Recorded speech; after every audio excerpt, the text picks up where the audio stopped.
এটি নিউজ দেখছেন। প্রিয় দর্শক, আপনাদের সবাইকে আমন্ত্রণ জানাচ্ছি স্বপ্নধারা নিউজ আওয়ার এক্সট্রা সহযোগিতায় আলোক হেলথ কেয়ার অ্যান্ড হাসপাতাল। দর্শক, আপনারা জানেন যে অভ্যুত্থান পরবর্তী নানা ধরনের ঘটনার ঘাত প্রতিঘাত দিয়ে কিন্তু বাংলাদেশ যাচ্ছে এবং বেশ কিছু সংস্কার কমিশন কাজ করছে। রাজনীতিতেও নানা প্রশ্ন কৌতূহল কাজ করছে এবং সবচেয়ে বড় খবর এই সময়ের যদি বলি যে বেগম খালেদা জিয়ার বিদেশ যাত্রা। চিকিৎসা নিয়ে অতীতে রাজনীতি হয়েছে অনেক এবং এসব নিয়ে আজ কথা বলবো। আমরা শিরোনাম রেখেছি ক্ষমতার রাজনীতি ও জাতীয় ঐক্যের ভবিষ্যৎ। দুজন অতিথি রয়েছেন, তাদের সঙ্গে পরিচয় করে দিব এবং সঞ্চালনায় রয়েছি আমি মুন্নি ইউসুফ। আমাদের সঙ্গে রয়েছেন জনাব সৈয়দ ইমরান সালিম প্রিন্স, যুগ্ম মহাসচিব বিএনপি। আপনাকে আমন্ত্রণ জানাচ্ছি। আমাদের সঙ্গে আর রয়েছেন জনাব মাহবুব কামাল, সিনিয়র সাংবাদিক। আপনাকে আমন্ত্রণ জানাচ্ছি আমাদের অনুষ্ঠানে। আজ বৃহস্পতিবার দুপুরে গুলশানে বিএনপি চেয়ারপারসনের কার্যালয়ে একটি অনুষ্ঠানে বিএনপির মহাসচিব মির্জা ফখরুল ইসলাম আলমগীর নির্বাচন সংস্কার ঐক্য নিয়ে কিছু কথা বলেছেন। প্রথমেই শুনে নেব যে তিনি কি বলেছেন।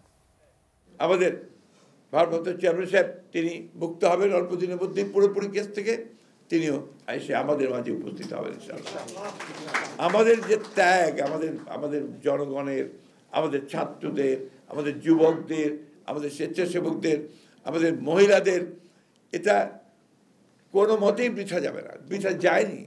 আমরা তো অন্তত ফ্যাসিবাদকে সরাতে পেরেছি, তাড়াতে পেরেছি, তাই না? তো এইখানে আমরা যেন কোনো হীনমন্যতায় না ভুগি। কিন্তু দুর্ভাগ্য আমাদের, দেখেন এখন এই হাসিনা চলে যাওয়ার পর থেকে, পালানোর পর থেকে আমরা কেন জানি না নিজেদেরকে আবার সেই পুরো বিশ্বাস ফিরিয়ে আনতে পারছি না, ঐক্যের জায়গাটাতে থাকতে পারছি না। কি দুর্ভাগ্য যে এখন যেটা শুরু হয়েছে এটাকে আমি মনে করি এতটুকু সুস্থ ব্যাপার না, অসুস্থ একটা প্রতিযোগিতা শুরু হয়েছে ক্ষমতায় টিকে থাকবার জন্য। আর ক্ষমতা তো টিকে থাকবে তখনই যখন এটাকে তুমি সেটেল করতে পারবে, স্টেবিলিটি আসবে, স্থিতিশীলতা আসবে। বিভক্তির রাজনীতি যেন আমরা না করি। এখন যেটা প্রয়োজন, সবচেয়ে বেশি প্রয়োজন দেশকে বাঁচানোর জন্য, গণতন্ত্রকে ফিরে পাওয়ার জন্য ঐক্য, স্ট্রাকচার তৈরি করার সংস্কার অবশ্যই লাগবে।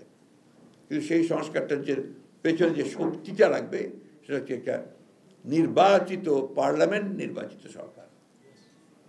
এটা ছাড়া সংস্কারকে কখনো আপনার লেজিটিমেসি দিতে পারবো না, আমরা এটাকে প্রতিষ্ঠিত করতে পারবো না। তাই আমি সেই সব বিতর্কে এখন যেতেও চাই না। অনুরোধ করবো যে আমরা বিতর্কে বেশি না জড়াই। আমরা আহ্বান জানাবো দেশের সমস্ত গণতন্ত্র প্রেমী মানুষদেরকে, স্বাধীনতাকামী মানুষদেরকে যে আপনারা ঐক্যবদ্ধ থাকবেন, বিভাজিত হবেন না। আর আমি রাজনৈতিক নেতা কর্মী যারা যেখানে কাজ করছেন সবাইকে অনুরোধ করবো বিভাজন সৃষ্টি করবেন না। আমি জানি না, কিছু মানুষ একেবারে যেন ডেসপারেট হয়ে গেছে যে তার দেশকে ভাগ করবে, আবার জনগণকে বিভক্ত করবে। এখন বিভিন্ন রকম কথা বলছে, বিভিন্ন রকম আপনার উস্কানি দিচ্ছে, উস্কানিমূলক কথা হচ্ছে। আপনারা দয়া করে এগুলোর মধ্যে যাবেন না। বিএনপি মহাসচিব মির্জা ফখরুল ইসলাম আলমগীর বারবারই কিছু কথা বলেছেন এবং তিনি যেই কথাগুলো বলেছেন আমি যদি আরও একবার কোট করার চেষ্টা করি যে ক্ষমতায় টিকে থাকার একটা অসুস্থ প্রতিযোগিতা শুরু হয়েছে। তিনি বলেছেন হাসিনা পালানোর পর থেকে আমরা কেন জানি নিজেদের পুরোপুরি বিশ্বাস করতে ফিরিয়ে আনতে পারছি না, ঐক্যের জায়গাটাতে থাকতে পারছি না। আমি জনাব সৈয়দ ইমরান সালিম প্রিন্স, আপনার কাছে যদি শুরুতেই আসি যে এই যে তিনি বললেন যে ঐক্যের জায়গাতে আমরা ঠিক থাকতে পারছি না বা অসুস্থ প্রতিযোগিতার কথা বলছেন তিনি আসলে কাদের নিয়ে কথা বললেন? ধন্যবাদ আজকে শোতে আমাকে আমন্ত্রণ জানানোর জন্য, এবং আমাদের সকল শ্রদ্ধেয় মাহবুব ভাই আমার সাথে আছেন, তাকে শুভেচ্ছা, দর্শক শ্রোতাদেরকেও শুভেচ্ছা জানাচ্ছি। তো উনি তো স্পষ্ট করেই কিছু কথা আজকে বলেছেন আমাদের মহাসচিব মহোদয়, এবং সেটা অত্যন্ত বাস্তবসম্মত কথা। 5ই আগস্টের যে ছাত্রগণ অভ্যুত্থান, যে রক্তক্ষয়ী যে একটা ছাত্রগণ অভ্যুত্থান, এত হাজার হাজার ছাত্র তরুণ জনতার যে লাশ, তার বিনিময়ে আমরা যে বাংলাদেশ একটি নতুন করে আমরা একটি মানে স্বাধীনতা পেয়েছি, এরকম একটা মনে হলো, ফ্যাসিবাদ মুক্ত হয়েছে। তো সেখানে জাতীয় ঐক্য ধরে রাখার জন্য আমাদের সকলেরই একটা ঐকান্তিক প্রচেষ্টা ছিল, এবং অন্তর্বর্তীকালীন সরকার ক্ষমতায় যে বর্তমানে আসীন আছেন সেটাও জাতীয় ঐক্যের মাধ্যমেই কিন্তু তারা ক্ষমতায় আসীন আছে। কিন্তু দুঃখজনক হলে সত্য, আমরা দেখতে পাচ্ছি যে এই জাতীয় ঐক্যটা বিভিন্ন সময় আমরা দেখতে পাচ্ছি হোঁচট খাচ্ছে, এবং বিভিন্ন জায়গায় একটা সন্দেহ অবিশ্বাস এবং সন্দেহ অবিশ্বাসের দোলাচলে এই জাতীয় ঐক্যটা একটা পর্যায়ে যে ঠেকছে বলে আমার কাছে মনে হয়, যেটা জনসাধারণও কিন্তু এটা হতাশ হচ্ছে। তো কোনোভাবেই এই জাতীয় ঐক্যকে বিনষ্ট করা যাবে না, জাতীয় ঐক্যকে অক্ষুণ্ণ রাখতে হবে এবং এর যে মূল ভূমিকা এটা অন্তর্বর্তীকালীন সরকার এবং রাজনৈতিক দলগুলোকেই কিন্তু নিতে হবে।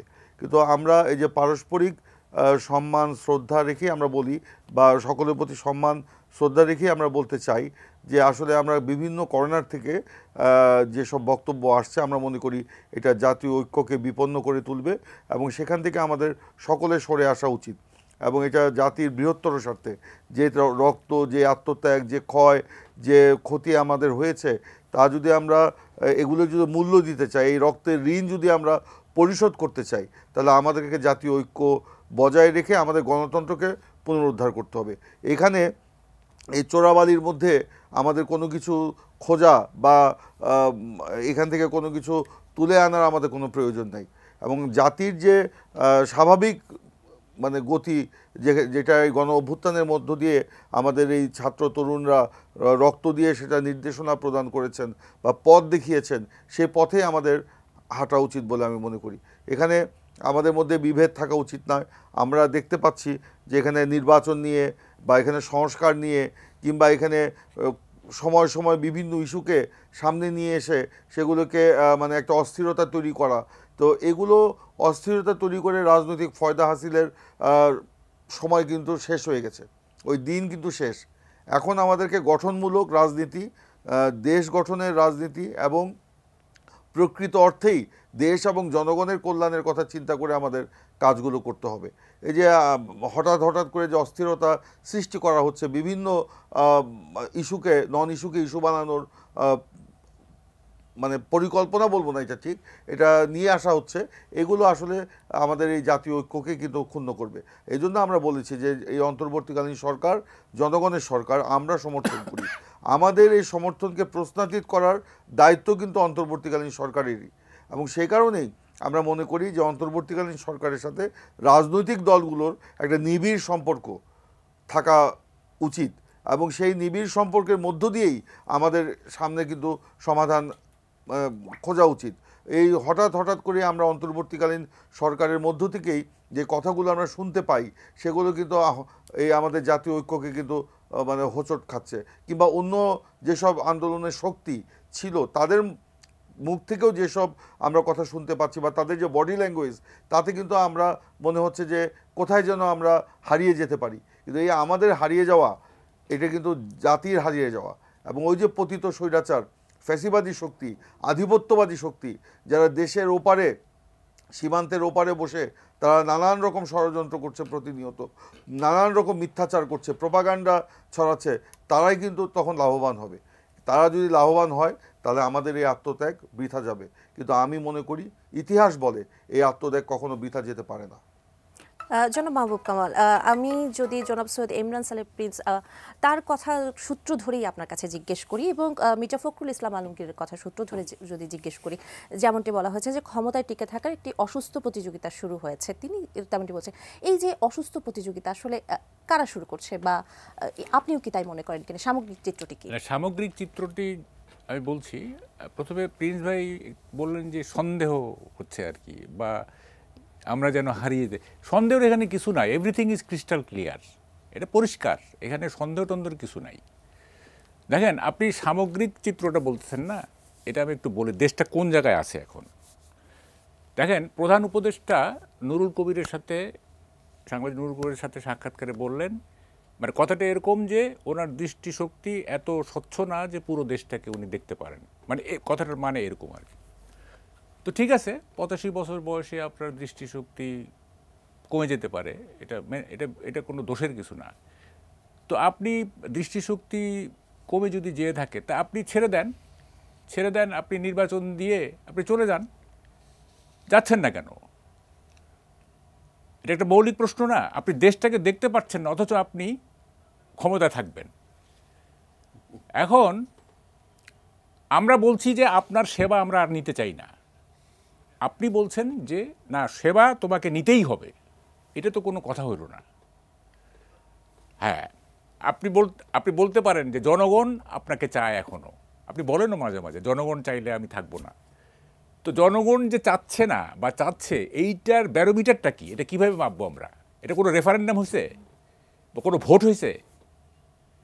তো আপনি নিজের কথা যদি জনগণের কথা বলে চালায় দেন তাহলে তো হবে না। আপনি রেফারেন্ডাম দেন যে এই সরকারকে মানুষ চায় আর কতদিন চায়, এটা একটা রেফারেন্ডাম দেন, দেখি মানুষ কি বলে। গেল একটা প্রধান উপদেষ্টা। 2 নম্বর দেখেন, ডিএমপি কমিশনার বলতেছেন যে পুলিশের, আমি দেশটাকে একটু তুলে আনার চেষ্টা করি, তারপরে আপনার প্রশ্নে আসবো আমি। উনি বলতেছেন যে পুলিশের ইউনিফর্ম থাকে, বুট থাকে, রাইফেল থাকে ইত্যাদি, আর সন্ত্রাসীদের কিছুই থাকে না, একটা বড়দের কেটস থাকে, সুতরাং ওদের সাথে দৌড়ে পারা যায় না। চিন্তা করেন, ডিএমপি কমিশন এটা বলতেছেন। তো একজন একটা পোস্ট দিছে, তাইলে দিগম্বর পুলিশ করা হোক, মানে পুলিশের শরীরে কিচ্ছু থাকবে না, তাহলে তো ভালো দৌড়াইতে পারবে। আচ্ছা, বাণিজ্য উপদেষ্টা বলতেছেন যে চালের দামে মানুষ কষ্ট পাচ্ছে, কিন্তু আমাদের হাতে আলাদিনের চেরাগ নাই। তো আলাদিনের চেরাগ কেন থাকবে? আলাদিনের চেরাগ তো রাখা, আলাদিনের চেরাগ তো মানে পৃথিবী যা কিছু চাবো সবই পাওয়া যাবে, এত কিছু তো আমাদের দরকার নাই। এই যে বলতেছেন যে আলাদিনের চেরাগ নাই, এইটা যদি গত ফ্যাসিস্ট সরকারের ক্ষেত্রে কেউ বলতো তাহলে কি তারা আমরা ছেড়ে দিতাম? হাসিনা যদি বলতো আমার হাতে আলাদিনের চেরাগ নাই, আমরা কি ছেড়ে দিতাম? গেল এটা। দেখেন কোথায়, মানে এই রাষ্ট্রটা কীভাবে চলতেছে। পররাষ্ট্র দপ্তর থেকে বলা হচ্ছে যে শেখ হাসিনাকে ফেরত আনার ব্যাপারে যে চিঠি দেওয়া হয়েছে, সেই চিঠির যদি উত্তর ঠিকমতো সময় মতো না আসে তাহলে আমরা তাগাদাপত্র দিব। অথচ দেখেন, বেশ কয়েকদিন হয়ে গেল ভারতের পররাষ্ট্র মন্ত্রণালয় বলে দিছে যে শেখ হাসিনার ব্যাপারে আমাদের নতুন কোনো কথা নাই। তো ভারতের যদি নতুন কোনো কথা না থাকে তা আপনি তাগাদাপত্রটা আবার দিতে যাবেন কেন? হ্যাঁ, এগুলো কাকে কি শেখাচ্ছেন আপনারা? ভারত বলে দিছে যে আমাদের আর কোনো নতুন কথা নাই, তা আবার কিসের তাগাদাপত্র? মানে আবার দেখেন, হাসনাত আবদুল্লাহ বলে দিল যে 15 জানুয়ারির মধ্যে অভ্যুত্থানের ঘোষণা দিতে হবে, জুলাই অভ্যুত্থানের ঘোষণা দিতে হবে। আজকে আমরা শুনলাম যে মাহফুজ আলম বলতেছেন যে এইটা 15 জানুয়ারির মধ্যে দেওয়া সম্ভব হয় না, দেরি হবে। তাইলে কি দাঁড়ালো? তাইলে কি ছাত্র সমাজের সাথে, বৈষম্যবিরোধী ছাত্রদের সাথে গভর্নমেন্টের কনফ্রন্টেশন হতে যাচ্ছে?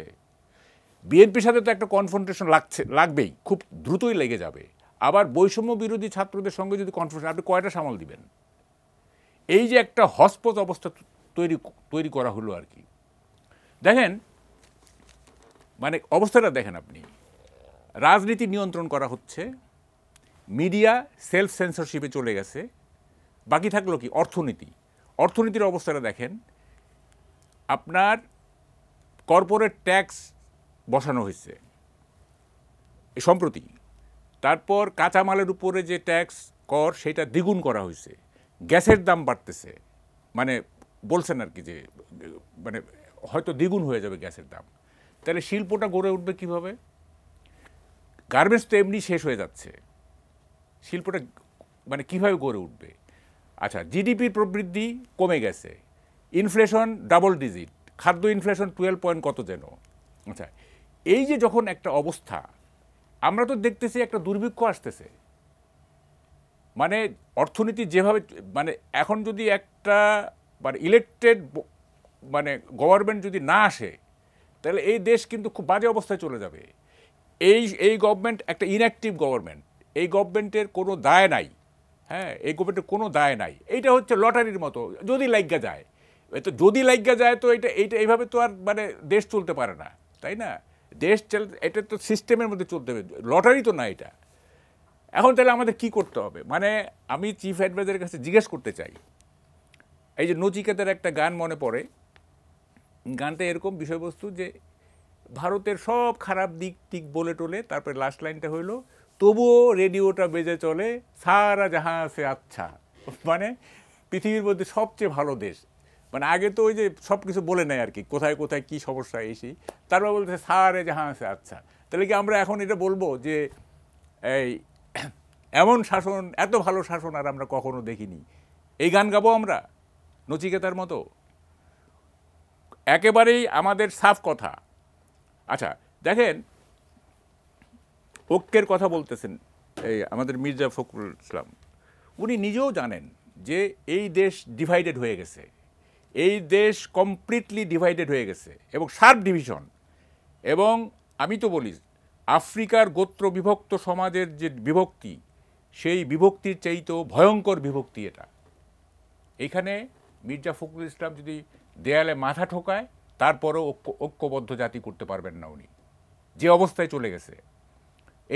এইটাকে আর রিপেয়ার করা সম্ভবই না। দেখেন, এর দুঃখ লাগে, আজকে বলা হচ্ছে বিএনপির পক্ষ থেকে যে র্যাটিফাই করা যদি না হয় সংস্কার, তাহলে এটা কোনো মূল্য। আমি কিন্তু এইটা গত 2 মাস আগেই বলছি, 2-2.5 মাস আগে থেকে আমি এটা বলতেছি যে নেক্সট পার্লামেন্টে যদি র্যাটিফাই না করে, যে এই যে পরিশ্রম করতেছি, মানে মাথার ঘাম পায়ে ফেলতেছি, এত কিছু করতেছি, হ্যাঁ, এগুলো তো কোনো মূল্য থাকবে না। কেন আমরা এগুলি করতেছি? আমাদের যেটা দরকার নির্বাচনের জন্য, একটা ভালো নির্বাচনের জন্য নির্বাচন কমিশন সংস্কার, নির্বাচন পদ্ধতিটা সংস্কার, বাস। তারপরে নির্বাচনটা ভালো হইলে পরে ইলেকটেড বডি করবে। এখন আপনারা সব কিছু করলেন, মানে নেক্সট গভর্নমেন্ট এটা র্যাটিফাই করলো না, তো কোনো মূল্য থাকলো এটার? আর আর কনস্টিটিউশন সংশোধন করতে কি, এই যে যদি মানে ধরেন যে আগামী নির্বাচনে যদি মানে কথার কথা বিএনপি 2/3 মেজরিটি পায়, তাহলে তো মানে 16টা সংশোধনীতে আরও 4-5টা সংশোধনী আনতে তাদের অসুবিধা কি? সংবিধান তো এটা কোনো বিষয় না, হ্যাঁ, সংবিধানকে পরিবর্তন করা, এই করে, এটা কোনো বিষয় না। এইটা কখনো আপনার সংস্কার করে আপনি কখনোই কোনো রাজনৈতিক দলকে বাধ্য করতে পারবেন না সেই সংস্কার মতো চলতে। সমাধানটা কি? সংস্কার তো সবাই সমাধান চাচ্ছে। না, সমাধান হচ্ছে politics of accommodation, politics of adjustment, politics of adjustment, politics of accommodation, একটা রেইনবো সোসাইটি করা, একটা রেইনবো পার্লামেন্ট করা, সেটা করা। কিন্তু এই গভর্নমেন্ট তো ওইদিকে খেয়াল নাই। এই গভর্নমেন্টের খেয়াল হচ্ছে কিভাবে মানে একটা দল বা ছাত্ররা একটা দল গঠন করবে বা ছাত্ররা একটা দল গঠন করে সেই গভর্নমেন্ট যদি মানে পাওয়ার টেক ওভার করে, তাহলে একটা সেফ এক্সিট পাওয়া যাবে। এইটাই তো আমরা বুঝতেছি। কিন্তু এইটা কি একটা গভর্নমেন্টের এইটা কোনো পারপাস হইতে পারে? এটা কোনো উদ্দেশ্য হইতে পারে? এখানে পলিটিক্যাল পার্টি আছে, এখানে মানে কি বলে সিভিল সোসাইটি আছে, এখানে বুদ্ধিজীবী সমাজ সবই আছে, এখানে একটা ছাত্রদের দল করে, হ্যাঁ, আমি প্রস্তাব দিছি। কিন্তু উপদেষ্টা মণ্ডলী থেকে আজকে কিন্তু বলা হয়েছে যে সব পক্ষের আলোচনার প্রেক্ষিতে কিন্তু শুনেন, এগুলি বোগাস কথা বলে লাভ নাই। সব পক্ষের আলোচনা কি জানেন? 13-14টা দলকে ডাকা হবে, প্রত্যেকটা দলকে 15 মিনিট সময় দেওয়া হবে। হ্যাঁ, এই প্রিন্স ভাই তো জানেন, 15 মিনিট করে সময় দেওয়া হবে। হ্যাঁ, এগুলি সব স্টেরিও টাইপ জিনিস আর কি। এগুলি আমরা তো দেশটাকে দেখতেছি, তাই না? আমাদের তো চোখে ধুলা দেওয়ার কোনো সুযোগ নাই। ওই কয়েকটা দলকে ডাকবে, 15 মিনিট করে সময় দিবে, বলে যাবে, মানে বলাইয়া বলে যাবে, শোনাইয়া শুনে যাবে আর কি। হ্যাঁ, তারপরে সেই গভর্নমেন্ট যেটা মনে করবে, যেটা মিন করবে যে হ্যাঁ আমি এইটা করবো, সেটাই হবে। এইখানে কোনো ইনফ্লুয়েন্সের ব্যাপার নাই, এখানে কোনো ইনফ্লুয়েন্সের ব্যাপার নাই। এবং বাজারে কথা উঠছে, আপনি জানেন, আজকে আমি আমার অফিসে যুগান্তরের নিচে একটা ক্যান্টিনে চা খেতে গেছি, তো যে মালিক তো কে জানি বলতেছে যে -2-3 হয়ে গেল নাকি। তো ওই মালিক বলতেছে না -2 না, তো -3, মানে একটা দোকানদার বলে কি, আমি বললাম যে কী বিষয়? কয় যে হাসিনা, তারেক রহমান আর খালেদা জিয়া -3 হয়ে গেল। এবং সে বলতেছে যে ইলেকশনের আগে খালেদা জিয়াকে আসতে দেওয়া হবে। এই বিষয়ে আমি এখন দেখেন বাজারে কি, আমি আবার আসবো, বাজারে কি কি কথা চলতেছে দেখেন। মানে মানুষ এমন একটা জায়গায় চলে গেছে, হ্যাঁ, মানে এইসব ভাবতেছে মানুষ, এই গভর্নমেন্টের কাণ্ড কারখানায় মানুষ এইসব ভাবতেছে খালেদা জিয়া কি ইলেকশনের আগে আসতে দিবে। মানুষ এভাবে ভাবতেছে। আমি তো মিথ্যা কথা বলতেছি না। আমার অফিসের নিচের মানে দোকান, সেই দোকানদার বলতেছে আমাকে, আমি তাকে বলছি যে আজকে কিন্তু আপনার কথা আমি টক শোতে বলবো। হ্যাঁ, দেখেন এই একটা অবস্থায় চলে গেছে।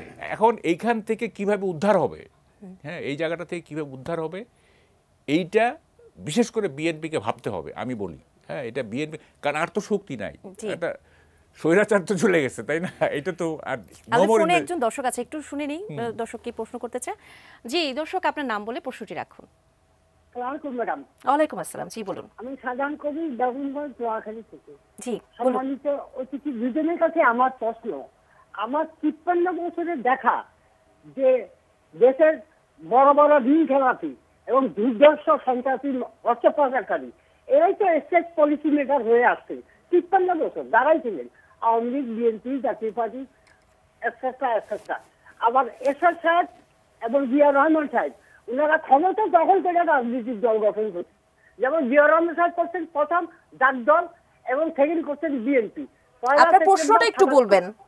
হ্যাঁ, প্রশ্নটা হচ্ছে সেই দেশে আবার এগুলো সংস্কারে কি হবে, কাজে কিছু হবে নাকি সময় ক্ষেপণ? জি জি জি, অসংখ্য ধন্যবাদ। আমরা বুঝতে পেরেছি যে সংস্কার কি হবে, এটাই আসলে আপনার মূল প্রশ্ন। আরেকজন দর্শক আছেন ফোনে। জি দর্শক, আপনার নাম বলে প্রশ্নটি রাখুন। হ্যালো, আসসালামু আলাইকুম। ওয়ালাইকুম আসসালাম। জি শুনতে পাচ্ছি, প্রশ্নটি বলুন। আলামিন, রংপুর মিঠাপুর থেকে। জি আলামিন, আপনি বলুন। আমার প্রশ্ন হচ্ছে, দেশের বর্তমান রাজনীতির মাঠ দেখে মনে হচ্ছে বিএনপির বিপরীতে বাকি সব রাজনৈতিক দল যেমন এবং অন্তর্বর্তীকালীন সরকারও, সেক্ষেত্রে এরা সেক্ষেত্রে যেমন জামাত বলতেছে পিআর পদ্ধতিতে নির্বাচন মানে আনুপাতিক পদ্ধতি, বিএনপি বলতেছে আগের পদ্ধতি। এই ব্যাপারে কিভাবে ঐক্য সম্ভব? তাহলে আমার প্রশ্নটা হচ্ছে, রাইট পথে কে আছেন বা সঠিক রাস্তায় কে আছেন, বিএনপি জামাত না অন্তর্বর্তীকালীন সরকার? জি জনাব সৈয়দ ইমরান সালেহ প্রিন্স, আপনার কাছে আসতে চাই। জনাব মাহবুব কামাল অনেকগুলো বিষয় সামনে এনেছেন, আপনার বিষয় বা আপনার অবস্থানটা অবশ্যই জানতে চাবো। তার আগে যদি আমি একটি বিষয় আপনাকে বলি যে সংস্কার বিষয়ে আজ উপদেষ্টা মাহফুজ তিনি বলেছেন যে জাতীয় সংসদ নির্বাচনের ব্যাপারটি সংস্কার সাপেক্ষ এবং কমিশনগুলোর রিপোর্ট এ মাসের মধ্যে পাওয়া যাবে, এদের প্রস্তাবনাগুলো নির্বাচন কেন্দ্রিক হবে। কতটুকু ইতিবাচক দেখছেন এই ব্যাপারটা? না, অবশ্যই সংস্কার সাপেক্ষ তো বটেই। আমরা সংস্কার চাই। বাইরে একটা ধারণা দেওয়ার চেষ্টা করা হচ্ছে যে বিএনপি সংস্কার চায় না, নির্বাচন করছে। নির্বাচনও তো একটা সংস্কার, কারণ গত 15 বছর অনির্বাচিত শাসনের মধ্য দিয়ে বা জনগণকে বাদ দিয়েই একটা নির্বাচনের নামে প্রহসনের মধ্য দিয়ে একটা অনির্বাচিত শাসন আওয়ামী লীগ তৈরি করেছিল বলেই কিন্তু দেশে কর্তৃত্ববাদী এবং আধিপত্যবাদী শক্তির শাসন কিন্তু চলছিল, যে কারণে দেশ ধ্বংস হয়ে গেছে, তাই না? তো সে কারণে আমরা প্রকৃত অর্থে একটা নির্বাচন চাই এবং নির্বাচনের লক্ষ্যে সংস্কার চাই, যেটা মাহফুজ সাহেব বলেছেন যে নির্বাচন কেন্দ্রিক প্রস্তাবনা। আমরাও তো বলছি যে নির্বাচনটাকে অবাধ, নিরপেক্ষ, সুষ্ঠু, অংশগ্রহণমূলক, বিশ্বাসযোগ্য এবং উৎসবমুখর পরিবেশে এবং নির্ভয়ে নির্বিঘ্নে জনগণ যেন ভোট এই উৎসবে যোগ দিতে পারে, তো সেই রকম একটা পরিবেশ তৈরি করতে গেলে আওয়ামী লীগের যে রেখে যাওয়া জঞ্জাল, তারা যে দেশের রাষ্ট্র কাঠামোকে ধ্বংস করে দিয়ে গেছে, প্রশাসনকে ধ্বংস করে দিয়ে গেছে, আইনশৃঙ্খলা বাহিনীকে ধ্বংস করে দিয়ে গেছে, বিচার বিভাগকে ধ্বংস করে দিয়ে গেছে, সবচেয়ে বেশি নির্বাচনী বিধি ব্যবস্থাকে তারা ধ্বংস করে দিয়ে গেছে। এগুলো তো সংস্কার না করতে গেলে তো এই যে বললাম মানে নিরপেক্ষ, অবাধ, সুষ্ঠু, গ্রহণযোগ্য, বিশ্বাসযোগ্য, অংশগ্রহণমূলক, উৎসবমুখর নির্বাচন সম্ভব না। সেই জন্য তো আমরা ওই লক্ষ্যে প্রয়োজনীয় সংস্কার শেষে আমরা নির্বাচন চাচ্ছি। নাহলে তো আমরা অন্যান্য সরকারের অবসানের পরে 3 মাসের মধ্যেই নির্বাচন চেতাম। আমরা কি 3 মাসের মধ্যে নির্বাচন চেয়েছি? কেউ চাইনি। আমরা অলরেডি তো 5 মাস গত হয়ে গেছে, তাই না? তো এখন আমরা যেটা বলছি, সেই জন্যই আমরা বলছি এটার জন্য সময় দরকার, সময় আমরা দিতে চাই, কিন্তু অযথা সময় ক্ষেপণ করা, নির্বাচনের মানে কি প্রলম্বিত করা, সেটা কিন্তু অন্য সন্দেহ সৃষ্টি করে। এখানে মাহবুব ভাই বলছেন সন্দেহের কিছু নেই, ক্রিস্টাল ক্লিয়ার, অবশ্যই ক্রিস্টাল ক্লিয়ার। যে কোনো বাংলাদেশে বিএনপি বহুদলীয় গণতন্ত্রে বিশ্বাস করে, শত ফুলকে ফুটতে দেওয়ার নীতিতে বিএনপি বিশ্বাস করে। বিএনপির প্রতিষ্ঠাতা শহীদ প্রেসিডেন্ট জিয়াউর রহমানের হাত ধরেই বাংলাদেশের বহুদলীয় গণতন্ত্র বা বহুদলীয় রাজনীতি পুনঃপ্রতিষ্ঠিত হয়েছিল। সেই দল আমরা করি। আমরা অন্য কোনো নতুন দল গঠন হোক, এটাকে আমরা স্বাগত জানাই, কিন্তু সেইটাকে রাষ্ট্রীয় পৃষ্ঠপোষকতা দিয়ে তাকে একটা রাজকীয় দলে পরিণত করা এবং এজেন্সির মাধ্যমে সেই দলকে আপনার ক্ষমতায় স্বাদ দেওয়া, সেটা নিশ্চয়ই বাংলাদেশের জনগণ মানে এটাকে সমর্থন করবে না। এখানে একজন দর্শক তিনি বলেছেন যে এরশাদ এবং জিয়াউর রহমান এবং এরশাদও একই পন্থায় নাকি নতুন রাজনৈতিক দল করেছিল। আমি তাকে বিনয়ের সাথে বলতে চাই যে জিয়াউর রহমানের রাজনৈতিক দল গঠন করার সাথে এর সাথে রাজনৈতিক দল গঠনের আকাশ পাতাল পার্থক্য। জিয়াউর রহমান সাহেব যখন রাজনৈতিক মেরুকরণ সৃষ্টি করেন, বাংলাদেশে তখন রাজনৈতিক শূন্যতা ছিল, আওয়ামী লীগ বলে কোনো কিছু ছিল না, অন্য রাজনৈতিক দল বিলীন হয়ে গিয়েছিল বাকশালে। শেখ মুজিবুর রহমান সেই পরিস্থিতিতে তৈরি করেছিল। বাংলাদেশে তখন অন্য কোনো রাজনৈতিক দল ছিল না, কিন্তু শহীদ প্রেসিডেন্ট জিয়াউর রহমান সেই বহুদলীয় রাজনীতি চালু করতে গিয়ে তিনি প্রজ্ঞাপনের মাধ্যমে তিনি একটি বহুদলীয় ব্যবস্থা চালু করেছিলেন এবং সেই রাজনৈতিক শূন্যতা মানে পূরণ করার জন্যই তৎকালীন যারা রাজনৈতিক নেতৃবর্গ তারা একত্রিত হয়ে বিএনপি গঠন করেছিল। আর এরশাদ যেটা করেছিল সেটা একেবারেই আপনার এজেন্সিগুলোকে ব্যবহার করে বিএনপিকে ভেঙে অন্য রাজনৈতিক দলগুলোকে ভেঙে একে জাতীয় পার্টি, জনদল বা 18 দফা বাস্তবায়ন পরিষদ ইত্যাদি ইত্যাদি করেছিল। ওটার সাথে জিয়াউর রহমানের রাজনৈতিক দল গঠন করার প্রক্রিয়া একেবারেই এক নয় এবং বর্তমানে যেটা চলছে সেটাও এক নয়। তো সেগুলো আমরা সবাই গুলিয়ে ফেলি অথবা ইচ্ছাকৃতভাবে আমরা শহীদ প্রেসিডেন্ট জিয়াউর রহমানের যে রাজনৈতিক যে উদ্যোগ সেটাকে ম্রিয়মান করার জন্য বা বিতর্কিত করার জন্য আমরা এই প্রসঙ্গগুলো কেউ টেনে আনি। এগুলো একেবারেই সঠিক নয়। আর একটা কথা যেটা আরেকজন বলেছেন দর্শক, যে সংস্কারের ব্যাপারে যে এই যে সরকার কি সময়ক্ষেপণ করছে কিনা, আমরা সেটা বিশ্বাস করতে চাই না। আমরা আগেই বলেছি যে ডক্টর মোহাম্মদ ইউনূস একজন প্রাজ্ঞ ব্যক্তিত্ব এবং দেশ বিদেশে তার সুনাম রয়েছে। উনি এই দেশকে শক্ত হাতেই নির্বাচনের জন্য সামনের দিকে নিয়ে যাবেন, সংস্কারগুলো করবেন, আমরা তাকে সহযোগিতা করতে চাই। কিন্তু কিছু কিছু উপদেষ্টা এবং কিছু কিছু স্টেক হোল্ডারদের তাদের যারা বক্তব্য বা বডি ল্যাঙ্গুয়েজ যেগুলো আসছে সেগুলোতে কিন্তু সন্দেহের সৃষ্টি করছে। আমরা বিশ্বাস করতে চাই না যে বর্তমান সরকার সংস্কারের নামে নির্বাচনকে প্রলম্বিত করছে বা অন্য কোনো রাজনৈতিক দলকে সুবিধা দেওয়া বা নতুন দল গঠন করে তাদেরকে সুবিধা দেওয়ার জন্য এই কাজগুলো করছে। আমরা চাই সরকার তার অবস্থানটা ক্লিয়ার করবে। এবং আরেকজন দর্শক বলেছেন যে এই যে আনুপাতিক যে নির্বাচনী ব্যবস্থা, এইটার সম্পর্কে আমি একটু বলতে চাই, বাংলাদেশের মানুষ মানে এই সরাসরি কোনো ব্যক্তিকে ভোট দেওয়ার ক্ষেত্রে এটা স্বাচ্ছন্দ্য বোধ করে। এখন আমি বাংলাদেশে কোনো নির্দিষ্ট সীমানা সংসদীয় সীমানা থাকবে না, এখানে আমি একটা নাম ঘোষণা করে দেবো, তাদেরকে মানে বাংলাদেশের মানুষ বোকার মতো ভোট দিয়ে দিবে, সেটা যদু মধু কদু না কে এটা কেউ জানবে না, এটা তো হতে পারে না। এটা উন্নত দেশে সেটা সম্ভব, কিন্তু বাংলাদেশের বাস্তবতায় এটা কোনোভাবেই সম্ভব না। আপনি জনাব সৈয়দ ইমরান সালেহ প্রিন্স, আপনি যুগ্ম মহাসচিব বিএনপির, আপনার কাছে একটি বিষয় স্পষ্ট একটু জানতে চাবো, যেটি জনাব মাহবুব কামাল বলছেন -3 অনেকে শঙ্কা করছেন এবং বেগম খালেদা জিয়ার বিদেশ যাত্রা নিয়ে কিন্তু অনেক ধরনের রাজনীতি হয়েছে আমরা জানি। এই বিষয়টিকে আপনি কিভাবে ব্যাখ্যা করবেন? বেগম খালেদা জিয়ার বিদেশ যাত্রা নিয়ে কোনো রাজনীতি হয়েছে বলে আমার জানা নেই। উনি চরমভাবে অসুস্থ এবং তার বিদেশে চিকিৎসার জন্য বিভিন্ন জায়গায় আপনার আমাদের বিভিন্ন উন্নত সেন্টারগুলো খোঁজা হয়েছে, ডাক্তারদের সাথে পরামর্শ করতে হয়েছে, ওনার পাসপোর্টের জটিলতা ছিল, পাসপোর্ট পেতে হয়েছে, ওনার ভিসা নিতে হয়েছে। সেই বিগত সময় তো তাকে যেতে দেওয়া হয়নি রাজনীতি। আমি বলছি এটা তো আগে হাসিনার আমলের কথা বলছি। বর্তমান যে অন্তর্বর্তীকালীন সরকারের সময় এই সময়টা লেগেছে এই সব কারণে, মানে এখানে কোনো রাজনীতি হয়নি।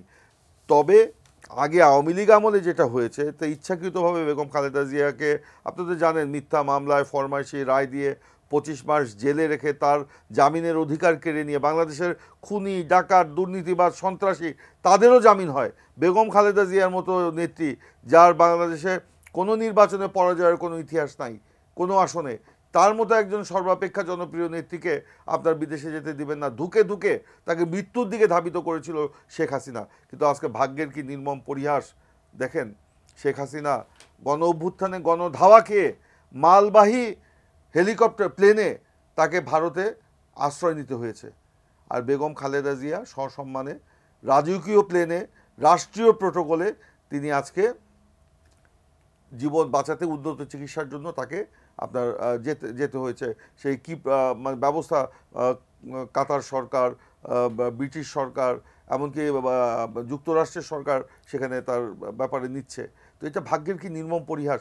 কি আচরণটা বেগম খালেদা জিয়ার সাথে শেখ হাসিনা করেছিলেন, কি ভাষা তার, কোনো রাজনৈতিক নেতার ভাষা এরকম হতে পারে?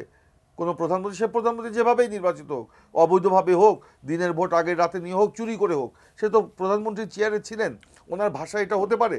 বেগম খালেদা জিয়া সম্পর্কে যেসব ভাষা উনি প্রয়োগ করেছেন, আজকে উনি কোথায়? আজকে তো দেশেও থাকতে পারলেন না। উনি বেগম খালেদা জিয়াকে এক কাপড়ে তার স্বামীর স্মৃতি বিজড়িত বাড়ি থেকে আপনি বের করে দিয়েছিলেন। আজকে দেখেন ভাগ্যের কি নির্মম পরিহাস। শেখ হাসিনা এক কাপড়ে না কতগুলি সুটকেস দিয়ে গেছেন জানি না, তাকে বাড়ি ছাড়া না দেশ ছাড়া হতে হয়েছে। তা এইগুলি তো আসলে রাজনীতির যে নিউটনের তৃতীয় সূত্রের মতো আর কি। তো সেটা তো এরকমই আপনার হয়। তো আসলে এখান থেকেও আমাদের শিক্ষা নিতে হবে। সেই জন্য আমি বলছি যে বেগম খালেদা জিয়ার সাথে তার চিকিৎসা নিয়ে শেখ হাসিনা বা আওয়ামী লীগ যা করেছে সেটা ভিন্ন কথা, তাকে মৃত্যুর দিকে ধাবিত। এখন -2-3 এটা শুনেন, এই -2-3 এটা 111-এর সরকারও এটা বাস্তবায়ন করতে পারেনি। তখনও -2 নামে -3 কিন্তু ছিল। -2 পরে বেগম খালেদা জিয়া এবং তারেক রহমানকে মাইনাস করার প্রক্রিয়া ছিল, কিন্তু সেটা পারে নাই। আজকে সেখান থেকে কিন্তু আজকে কোন জায়গায় এসছে দেখেন। এটা বাংলাদেশের বাস্তবতায় এটা সম্ভব নয়। বাংলাদেশের মাটি রাজনীতির মাটি, বাংলাদেশের জনগণ রাজনীতিপ্রিয় জনগণ, এবং বেগম খালেদা জিয়া এবং তারেক রহমান ওনারা বাংলাদেশের রাজনীতির অবিচ্ছেদ্য অংশ। এখান থেকে অতীতেও তাদেরকে কেউ মাইনাস করতে পারে নাই, এখনো এটা পারবে না। জি, জনাব মাহবুব কামাল আপনার কাছে আসতে চাই। দুজন দর্শক দুটি প্রশ্ন করেছিল, সেই প্রশ্নগুলোর উত্তর একটু যদি আপনার কাছ থেকে পাই। সেগুলি পরে, অনেক বিষয় তো। দেখেন, আমি ব্যক্তিগতভাবে মনে করি না যে খালেদা জিয়ার বিদেশ যাওয়া নিয়ে কোনো রাজনীতি হয়েছে, কোনো ষড়যন্ত্র হয়েছে, এটা আমি ব্যক্তিগতভাবে মনে করি না। কিন্তু তারেক রহমানকে ফিরতে না দেওয়া, এইটাতে রাজনীতি আছে, এটা আমি বিশ্বাস করি।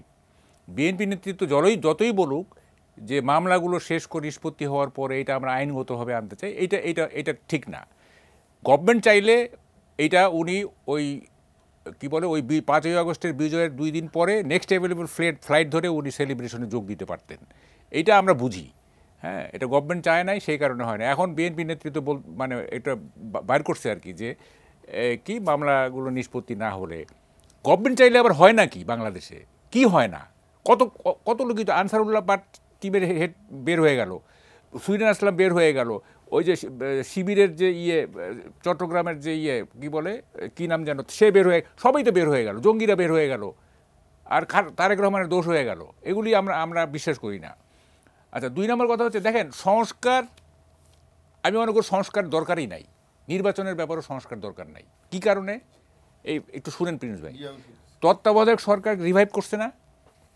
আমাদের দেশে যতগুলো নির্বাচন সুষ্ঠু হয়েছে সবগুলি তো তত্ত্বাবধায়ক সরকারের আমলে, বাকি সব নির্বাচনই তো প্রশ্নবিদ্ধ। তাইলে তত্ত্বাবধায়ক সরকার যদি রিভাইভড হয়ে থাকে, তাহলে তত্ত্বাবধায়ক সরকারের অধীনে নির্বাচন হোক, এ তো কনস্টিটিউশনে আছে, এবং সেখানে তো কোনো সংস্কার লাগে না। কারণ আমরা তো দেখছি তত্ত্বাবধায়ক সরকার মানেই হচ্ছে ওখানে মানে পরিস্থিতি খুব স্বাভাবিক থাকে, সব কিছুই মানে নিরপেক্ষ অবস্থায় থাকে। তো এখন তত্ত্বাবধায়ক সরকারের মূল কথা কি, যে ইমিডিয়েট পার্ট চিফ জাস্টিস।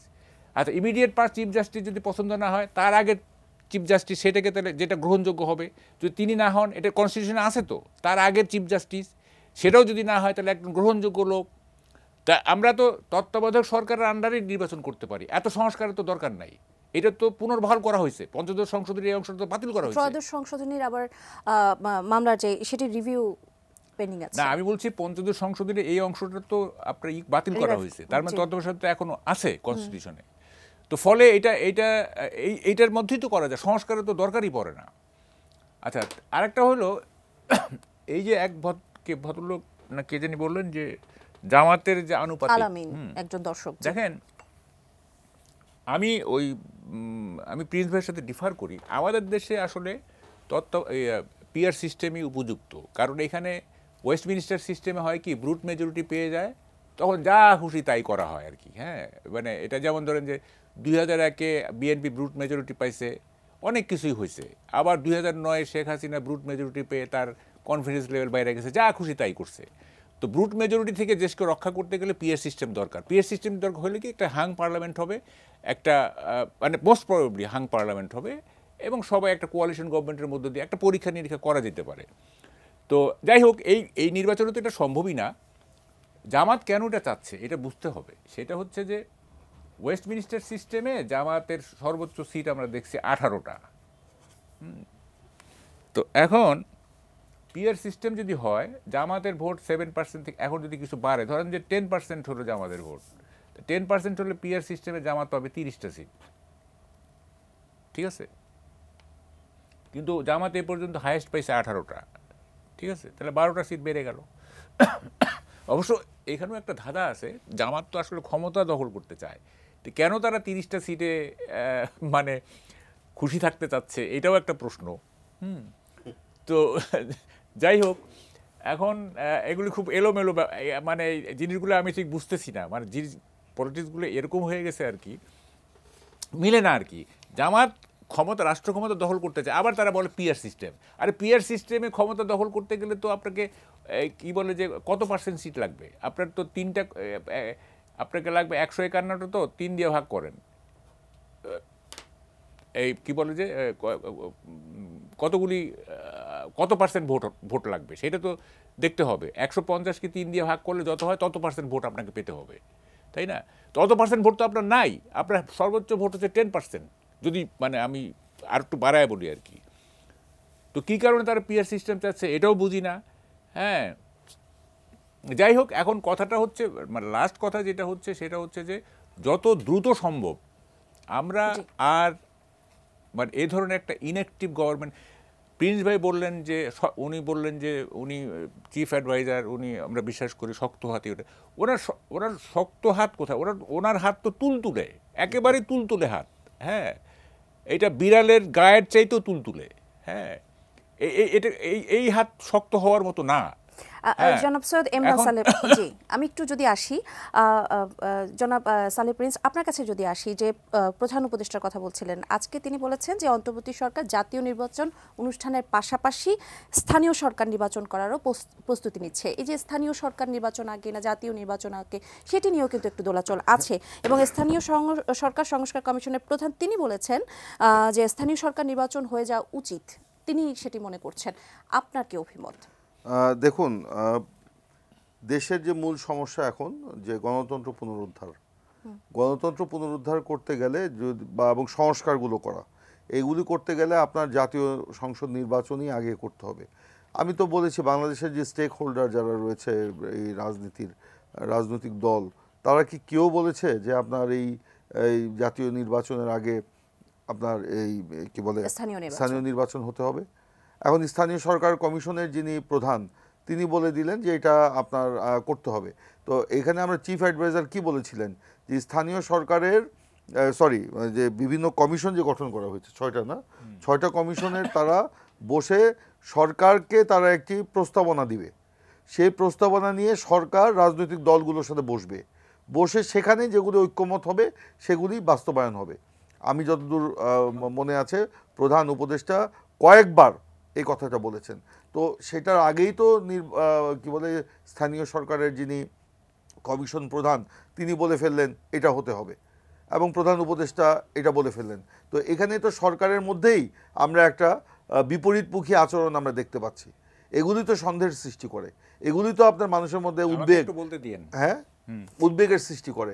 সেই কারণেই আমার কথা হলো, আপনি ভোটার 17 বছর করবেন কিনা, কিংবা জাতীয় নির্বাচনের আগে স্থানীয় সরকার নির্বাচন করবেন কিনা, এই যে মৌলিক যে বিষয়গুলো খুবই গুরুত্বপূর্ণ এবং স্পর্শকাতর বিষয়গুলো, এগুলো আপনি রাজনৈতিক দলগুলোর সাথে আলোচনা না করেই আপনি মানে ফটাফট বলে দিচ্ছেন। তো এটার ভবিষ্যৎ কি হবে, এটার প্রতিক্রিয়াটা কি হবে? এটা যখন রাজনৈতিক দলগুলো প্রতিক্রিয়া ব্যক্ত করতে যাবে তখনই কিন্তু জাতীয় অনৈক্যের ব্যাপারটা কিন্তু সামনে চলে আসবে। এই বিষয়টি একদম শেষ পর্যায়ে চলে এসেছি। জনাব মাহবুব কামাল, আপনার কাছ থেকে একটু জানতে চাইবো যে বিভাজন নিরসনে কি করা? আমি বলছি এইটাই হোক। দেখেন, স্থানীয় সরকার নির্বাচন করা আমার কোনো আপত্তি নাই, কিন্তু এই যে দাবি উঠতেছে যে বিশ্ববিদ্যালয় এবং কলেজগুলোর ছাত্র সংসদের নির্বাচন, এইটা ভাই করেন না, এইটা একেবারে ড্যামেজ হয়ে যাবে দেশ। কীরকম আমি বলি, যে ডাকসুর ভিপি হবে সে হয়ে যাবে parallel head of the state. তারপরে ধরেন যে বিএম কলেজের ভিপি যে হবে, ওই এলাকায় পুলিশ ডিসি থেকে শুরু করে, মানে সে যদি বলে যে 2 ঘন্টার মধ্যে ডিসিকে চলে যেতে হবে, সে চলে যাবে। 2 ঘন্টার মধ্যে ওসিকে চলে যেতে হবে, চলে যাবে। প্রত্যেকটা কলেজ সংসদের ভিপি সে ওই এলাকার হয়ে যাবে একেবারেই মানে যন্ত্রমূর্তের কর্তা, তার নির্দেশে ওই এলাকা চলবে। আর ডাকসুর ভিপি হয়ে যাবে parallel head of the state. সুতরাং ভাই এইটা করলে করেন, মানে কি স্থানীয় সরকার করেন, অসুবিধা নাই, কিন্তু ভাই ইউনিভার্সিটি আর কলেজগুলোর সংসদ মানে ছাত্র সংসদ নির্বাচন না ভাই, আমরা যেটা বলছি এটা আপনি করেন, কিন্তু এটা রাজনৈতিক দলগুলোর সাথে আলোচনা ছাড়াই কি আপনি করবেন? কোনটা? এই যে স্থানীয় সরকার বা যেগুলো, না আমি এটা কথার কথা বলছি, কিন্তু আমাদের সময় একদম শেষ। ডাকসু রাকসু চাকসু কোন কলেজ ছাত্র সংসদের নির্বাচন করা যাবে না অসংখ্য ধন্যবাদ ইলেক্টেড আপনাদের গভর্নমেন্টের আগে, দুজনকেই। কারণ এরা দণ্ডমুটদের কর্তা হয়ে যাবে। অসংখ্য ধন্যবাদ এবং কৃতজ্ঞতা প্রকাশ করছি। আজকের মতো এখানেই শেষ করব দর্শক। পরবর্তী আয়োজন দেখার আমন্ত্রণ রইল। সে পর্যন্ত সুস্থ থাকুন, ভালো থাকুন, সবসময় এটি নিউজের সঙ্গেই থাকুন। শুভরাত্রি।